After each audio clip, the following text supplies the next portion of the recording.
ನಮಸ್ತೆ ಬ್ರದರ್, ಒಂದು ವಿಡಿಯೋ ಹಾಕ್ತೀನಿ, ಎಲ್ಲರೂ ನೋಡ್ಕೊಂಬನ್ನಿ ಸರಿನಾ? ಲೈಕ್ ಆದರೆ ಲೈಕ್ ಕೊಡಿ, ಇಷ್ಟ ಆಗಿಲ್ಲ ಅಂದರೆ ಕಮೆಂಟಲ್ಲಿ ತಿಳಿಸಿ, ಓಕೆನಾ?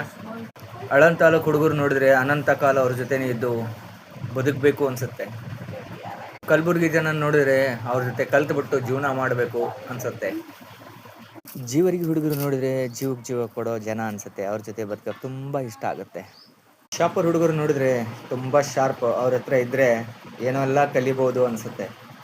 ಹುಡುಗರ ಜೊತೆ ಬದುಕಿದ್ರೆ ನಿಜವಾಗ್ಲೂ ಹೇಳ್ಬೇಕಂದ್ರೆ ಸುನಾಮಿ ಇದ್ದಂಗೆ. ಯಾಕೆ ಗೊತ್ತಾ? ಅವ್ರಂದ್ರೆ ಒಂಥರ ಹಾರೋ ಹನುಮಾನ್ ಇದ್ದಂಗೆ. ಅವ್ರ ಜೊತೆ ಬದುಕೋಕೆ ತುಂಬ ಇಷ್ಟ ಅನಿಸುತ್ತೆ. ಕುಷ್ಟಗಿ ತಾಲೂಕಿನ ಜನ ಜೊತೆ ಬದುಕಬೇಕಂದ್ರೆ ಎಷ್ಟೇ ಖುಷಿ ಇದ್ರೂ ಅಲ್ಲಿ ಹಂಚ್ಕೋಬೇಕು ಅನಿಸುತ್ತೆ. ಅಂಥ ಖುಷಿ ನಮಗೆ ಎಲ್ಲೂ ಸಿಗಲ್ಲ ಕುಷ್ಟಗಿ ಮಣ್ಣಲ್ಲಿ. ಕೊಪ್ಪಳ ಜಿಲ್ಲಾ ಮಂದಿ ಜೊತೆ ಬದುಕಬೇಕು ಅಂದರೆ ತುಂಬ ಖುಷಿ ಅನಿಸುತ್ತೆ. ಯಾಕಂದರೆ ಕೊಬ್ಬರಿ ಮಿಠಾಯಿ ತಿಂದಕ್ಕಿಂತ ಹೆಚ್ಚಾಗಿ ಪ್ರೀತಿ ತೋರಿಸ್ತಾರೆ. ಗುಲ್ಬರ್ಗ ತಾಲೂಕು ಮಂದಿ ಅಂತರೂ ಎಲ್ಲರಿಗೂ ಹೊಂದ್ಕೊಂಡು ಹೋಗ್ತಾರೆ. ಅದಕ್ಕೋಸ್ಕರ ಎಲ್ಲ ತಾಯಿ ಮಕ್ಕಳು ಒಂದೇ ಅಂದ್ಕೊಂಡೆ ಜೀವನ ಮಾಡೋಂಥ ನಮ್ಮ ಯಲಬುರ್ಗ ತಾಲೂಕು ಮಂದಿ ಅಂದರೆ ತುಂಬ ಗ್ರೇಟು. ನಾ ಮಾಡಿರೋ ವಿಡಿಯೋ ನಿಮ್ಗೆ ಇಷ್ಟ ಆಗಿದ್ದರೆ ಲೈಕ್ ಕಮೆಂಟಲ್ಲಿ ಏನಂತ ತಿಳಿಸಿ, ಸರಿನಾ?